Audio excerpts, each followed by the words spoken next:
मंगल, जय जिनेंद्र। पुण्योदय विद्यापथ चैनल से मैं अंकित जैन मित्रा आप सभी का हार्दिक स्वागत करता हूं।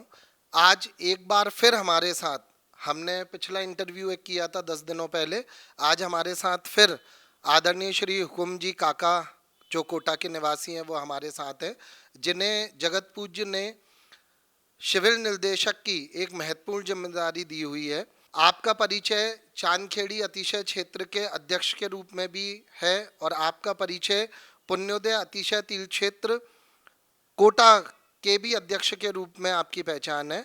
हम काका जी से ये जानना चाहते हैं कि अभी कुछ दिनों पहले हमने आपका एक इंटरव्यू किया था जो कि काफ़ी प्रसिद्ध रहा। फेसबुक पे उस इंटरव्यू को करीब 1.5 लाख लोगों से अधिक ने देखा और उसके प्रमोशन के लिए मैंने एक रील बनाई थी। वो रील तो लाखों में गिनती चली गई कि इतने लोगों ने देखा।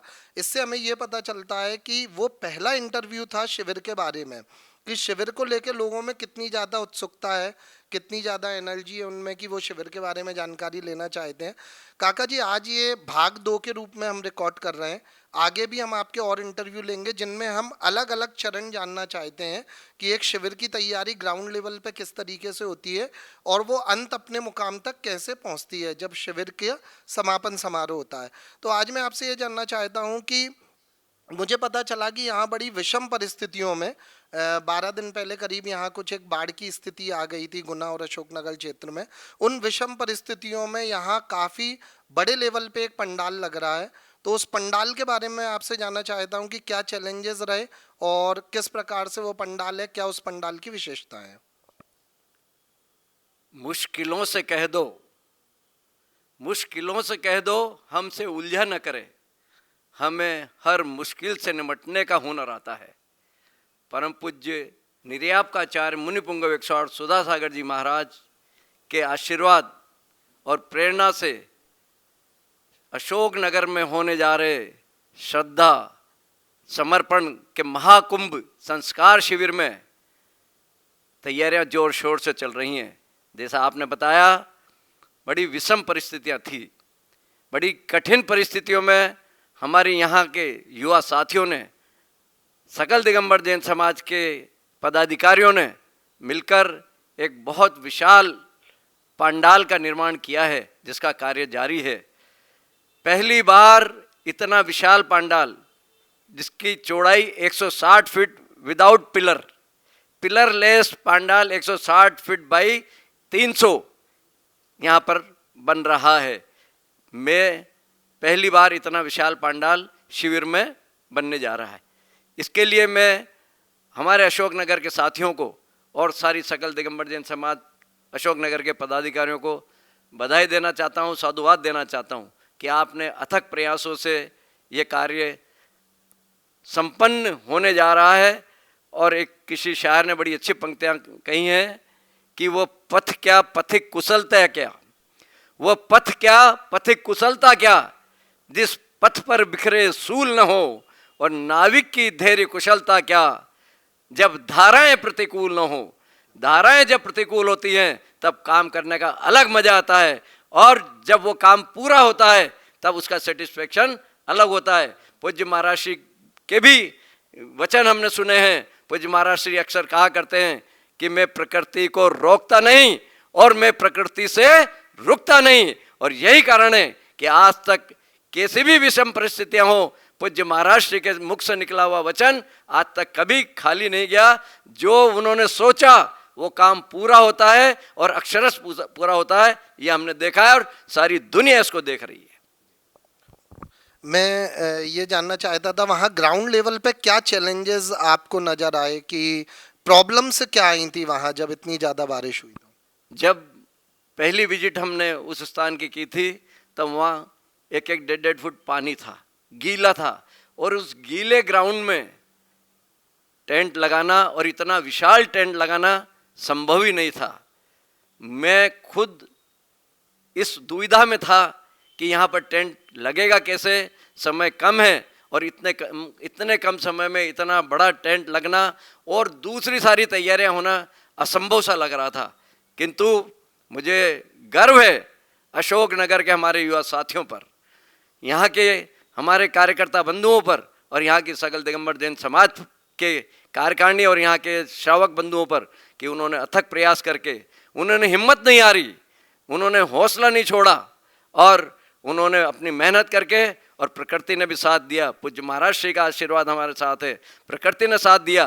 पिछले 7 दिन से बारिश बंद है और उसी कारण पानी को पंपिंग करके बाहर निकाल कर और वहाँ पर डस्ट, क्रेशर डस्ट वगैरह डालकर उस ग्राउंड को तैयार किया गया है और पूरा डोम लगभग 80% तैयार हो चुका है और 20% आने वाले 5-7 दिन में तैयार हो जाएगा। और 26 तारीख को ये टेंट, पूरा डोम और सारी शिविर की व्यवस्थाएं पूरी कंप्लीट हो जाएंगी। और पूरे देश के युवाओं से मेरा आह्वान है कि आएँ। अशोकनगर की समाज 5,000 नहीं 10,000 लोगों के शिविर में बैठने की व्यवस्था का एक आंकड़ा लेकर चल रही है, एक टारगेट लेकर चल रही है। आप आएँ और शिविर में बैठकर अपने संस्कारों को बढ़ाएं, ऐसा मेरा आपसे आह्वान है। बहुत बढ़िया काका जी। बहुत कि 5,000 नहीं 10,000 लोग भी अगर आते हैं तो उनके लिए व्यवस्था यहाँ अशोकनगर जैन समाज ने की हुई है। अभी मैंने कुछ दिनों पहले जो एक अध्यक्ष साहब का इंटरव्यू किया था तो उसमें भी उन्होंने कहा कि इतना विशाल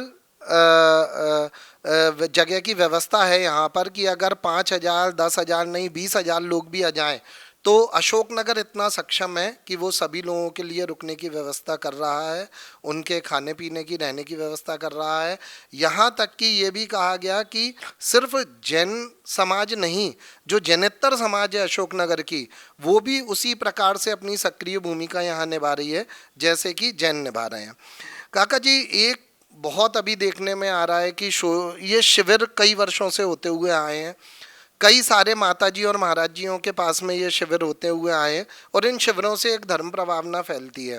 पर अभी निरंतर देखा जा रहा है सोशल मीडिया पे कहीं ना कहीं कुछ ना कुछ नेगेटिव माहौल बनाए जाते हैं। इतने सारे शिविर हैं, उन शिविरों के बारे में कुछ नहीं कहा जाता, बस ले दे के एक जगत पूज्य कई शिविर है जिनके शिविर के बारे में कुछ ना कुछ टिप्पणियाँ, कटाक्ष या कोई नेगेटिव कमेंट्स आते रहते हैं। इस बारे में आप क्या कहना चाहते हैं? क्या इनसे आपको कोई फ़र्क पड़ता है या इससे अशोकनगर जैन समाज को कोई फ़र्क पड़ रहा है? क्या कहना है इस बारे में आपका?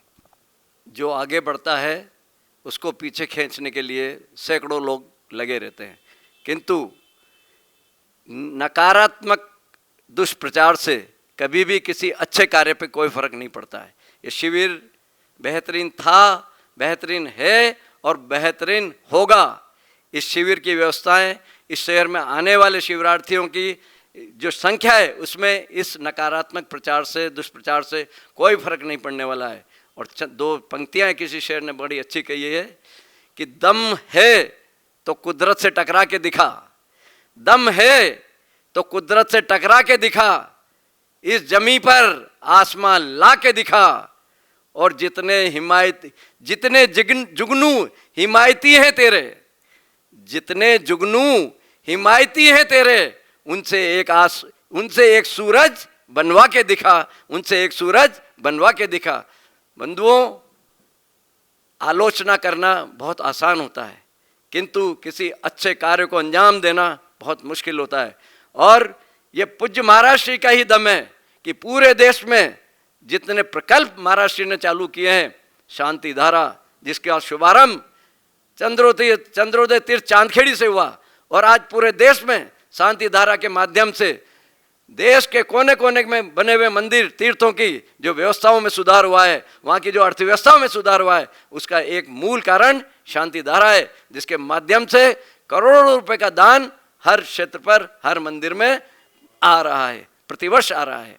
और इसके अलावा संस्कार शिविर आज हर संत, हमारे मुनि साधु महाराज सब शिविर लगाते हैं और मेरी तो भावना है कि हर शिविर में जाने वाले जितने भी हमारे शिविरार्थी बंधु हैं वहाँ से कोई ना कोई संस्कार लेके लौटें और सारे शिविर सक्सेस हों, सारे शिविर सफलता को प्राप्त हों। हम तो ऐसी भावना बातें हैं, हम किसी भी का कोई अमंगल नहीं चाहते। हम तो ये चाहते हैं कि इन पर्वराज पर्यूषण में हर जैन समाज का प्रत्येक नौजवान युवा आगे आए और इन शिविरों के माध्यम से अपनी आत्म कल्याण करे, अपने जीवन में संस्कारों का पौधारोपण करे, बीजारोपण करें। तो हमारी ऐसी मंगल भावना है और ये नकारात्मक प्रचार चलता रहता है, इससे हमारे शिविर पर कोई फर्क पड़ने वाला नहीं है। इसके अलावा भी महाराज जी ने एक अभी रक्षाबंधन का एक बड़ा पर्व निकला, रक्षाबंधन पर लाखों नारियल चढ़ाने का जो 700 प्रत्येक व्यक्ति से 700 नारियल चढ़ाने का जो प्रकल्प पूज्य महाराज श्री ने चालू किया, आज पूरे देश में हर समाज इस प्रकल्प को करती है, इसके माध्यम से अपने कर्मों का अक्षय करती है। सात अकंपनाचार्य सहित 700 मुनिराजों की पूजा भक्ति करती है, अर्चना करती है और उनको श्रीफल चढ़ाकर अर्घ समर्पित कर कर अपने कर्मों को अक्षय करती है। ये प्रकल्प भी पूज्य महाराज श्री द्वारा ही दिया गया और उसके बाद ही आज पूरे देश में ये सब चीज़ें संपन्न हो रही हैं। मैं आजकल जो भी चीज़ें प्रिंट करता हूँ, कोई भी स्टेशनरी या कोई चीज़ जो प्रचार प्रसार के लिए उपयोग होती है, तो काका जी मैं एक शब्द उसमें जरूर लिखता हूँ, शांति धारा महिमा प्रदर्शक। शांति धारा तो पहले से भी थी, जब मान लीजिए जगत पूज्य साधु नहीं बने थे, उनकी दीक्षा नहीं हुई थी, तब भी उसके पहले से शांति धारा होती हुई आई है। पर शांति धारा की महिमा क्या है, ये सारे विश्व को तीर्थ चक्रवर्ती मुनिपुंगव श्री सुधा सागर महाराज जी ने समझाई और बताई। आपने जैसे चांदखेड़ी जी का नाम लिया कि चंदोदय तीर्थ चांदखेड़ी में शांति धारा प्रारंभ हुई, तो क्षेत्र में काफ़ी ज़्यादा विकास हुआ। तो थोड़ा आप खुल के बताएं ना, इससे क्या विकास हुआ? इससे कोई एक एनर्जी डेवलप हुई, उसके कारण काम और रास्ते बने, कि एक गुरुजी ने अर्थ की व्यवस्था जमवाई, जगत पूज्य ने कोई अर्थ की व्यवस्था जमवाई कि उन अर्थ से आप लोगों के काम होते चले गए? इसके बारे में थोड़ा अच्छे से आप बताएं, क्योंकि आपने कई वर्षों से आप अलग अलग तीर्थ क्षेत्रों पे अपनी अध्यक्ष पद के रूप में सेवाएं दे रहे हैं, आपको अंदर तक की पूरी बातें पता रहती हैं। तो आप खुल के एक बार बताएं कि होता क्या है, कैसे कोई क्षेत्र जहां पर बहुत कम लोग जाते हों, फिर एकदम वहां पर बहुत ज़्यादा क्राउड बढ़ जाता है, लोग बाग अपने बर्थडे मनाने जा रहे हैं, अपने न्यू ईयर पर जा रहे हैं। पहले जहां लोग क्लब में और कहना चाहिए अदर अदर होटलों में जाते थे, आज वो लोग तीर्थ क्षेत्रों पर पहुंच रहे हैं। तो क्या बेनिफिट शांति धारा से उस तीर्थ क्षेत्र को होता है? परम पूज्य निर्यापकाचार्य मुनिपुंगव 108 सुधा सागर जी महाराज का 2002 में चांदखेड़ी प्रवास हुआ। उसी प्रवास के दौरान पूज्य महाराज श्री के मन में ऐसा भाव आया कि क्यों न बड़े बाबा की रोज शांति धारा करवाई जाए। और उस शांति धारा में पूज्य महाराज श्री ने समाज को एक मोटिवेशन दिया, एक संदेश दिया अपने प्रवचन के माध्यम से कि जब भी अभिषेक करें, शांति धारा करें, कोई न कोई दान की राशि से करें, खाली हाथ कोई भी शांति धारा न करे। तब से शांति धारा का वाचन प्रारंभ पूज्य महाराज श्री ने किया और उसके बाद से शांति धारा पूरे देश में प्रचलित होती चलेगी। शांति धारा के माध्यम से हजारों चमत्कार हुए, अतिशय हुए। ऐसे ऐसे लोग जो जीवन की अंतिम घड़ियां गिन रहे थे, ऐसे लोग भी शांति धारा जब उनके उससे हुई, उनके नाम से हुई, उनके परिवार ने उनके स्वास्थ्य लाभ के लिए शांति धाराएं करवाई, तो उनको शीघ्र स्वास्थ्य लाभ हुआ। जब किसी चीज़ का लाभ मिलता है तभी उस चीज़ को आम आदमी अपनाता है, व्यर्थ में कोई भी पैसा नहीं देता है। आज वैसे किसी श्रावक से कभी 11,000 रुपये निकलवा के देखो, पर मैं ये बात स्पष्ट कह देना चाहता हूँ कि आज चांदखेड़ी में पूरे हिंदुस्तान के यात्री आते हैं और खाली चांदखेड़ी में शांति धारा करने आते हैं बड़े बाबा की, और लाखों रुपए की शांति धारा करते हैं। और उस शांति धारा के दान का परिणाम आप देख रहे हैं, उस क्षेत्र का विकास। आज आपने आज से 10 साल पहले चांदखेड़ी को देखा होगा, और आज आप पधारें और चांदखेड़ी को देखें, चांदखेड़ी की व्यवस्थाओं को देखें, चांदखेड़ी की ठहरने की व्यवस्था देखें, चांदखेड़ी की भोजनशाला देखें। ये सब उस दान का ही परिणाम है। लोग आरोप लगाते हैं कि उसको शांति धारा को एक वो बना दिया। क्या पूज्य महाराज श्री ने शांति धारा का जो प्रेरणा दी, उससे क्या पूज्य महाराज श्री को थोड़ी लाभ हुआ है?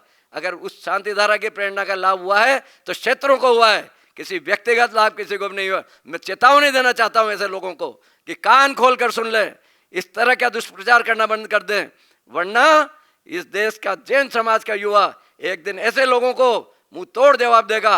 और इस तरह की जो फालतू की बातें हैं, फालतू की बकवास है, इनको करना बंद करें और जो हकीकत है उसको अपनाएं।